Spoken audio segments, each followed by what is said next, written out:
Hey, what's going on, everybody? This is AliX here again with another video. Today I'm going to be changing it up a little bit.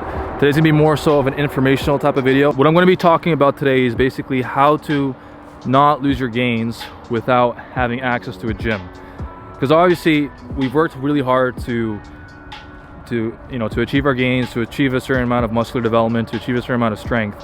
Now that public gyms are closed, we don't want to just lose our gains that we basically worked really hard for, right? For those who are new, my name is AliX. I've been training for the last 10 years. I started working out at about 13 years old, and I'm currently 23 years old now. So when it comes to maintaining your gains and not losing them just because you don't have access to a public gym, there's basically two main things that you want to focus on.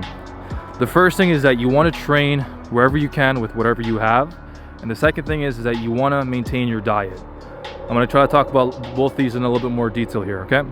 So the first one, which is you have to continue to train with whatever you have, wherever you can. So when we stop training, our muscles basically experience this thing called muscle atrophy. What that basically means is that if your muscles are not experiencing a training stimulus of resistance, well, then there's no reason for them to basically maintain a certain size and strength. A common question that I get asked is, well, how long does it take to basically lose muscular size and strength?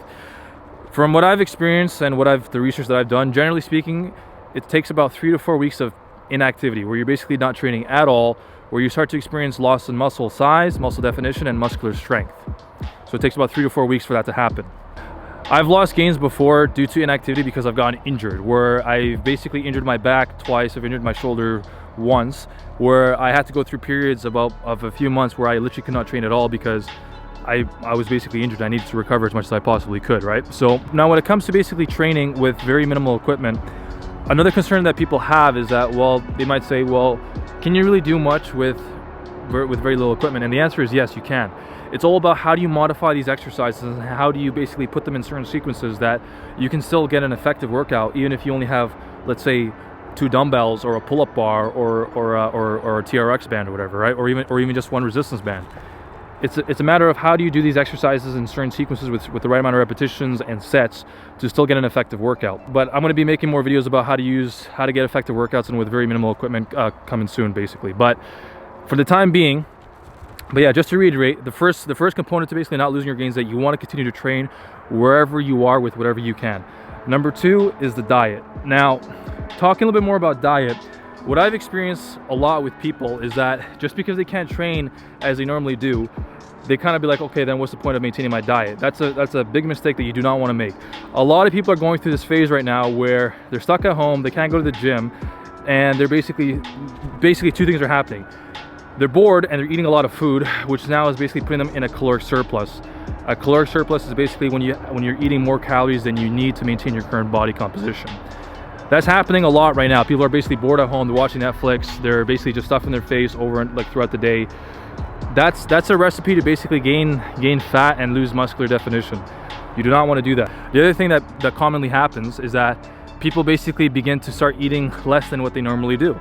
Just because they're like, okay, just because I'm not training consistently doesn't mean I need to keep my protein intake high. That's another mistake that you do not want to make. So when it comes back to the idea of dieting, just because you don't have access to a full public gym right now does not mean you let go of your diet.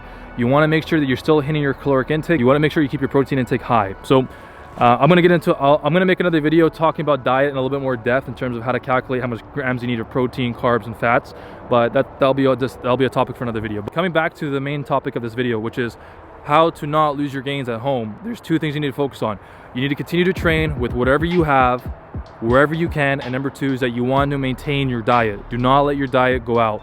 Just because you can't train consistently doesn't mean you're going to sit at home all day, watch Netflix, and just basically stuff your face the whole day. That is a recipe to gain fat by being in a caloric surplus, and you do not want to do that. Just to reiterate, basically what you want to do to not lose gains at home is that you want to continue to train as much as you can with whatever you have. And number 2 is that you want to maintain your diet. Keep your diet intact. Do not fall off with your diet, okay? If you guys like this video, make sure to like, comment, and subscribe, and stay tuned. I got more videos coming up soon, so see ya.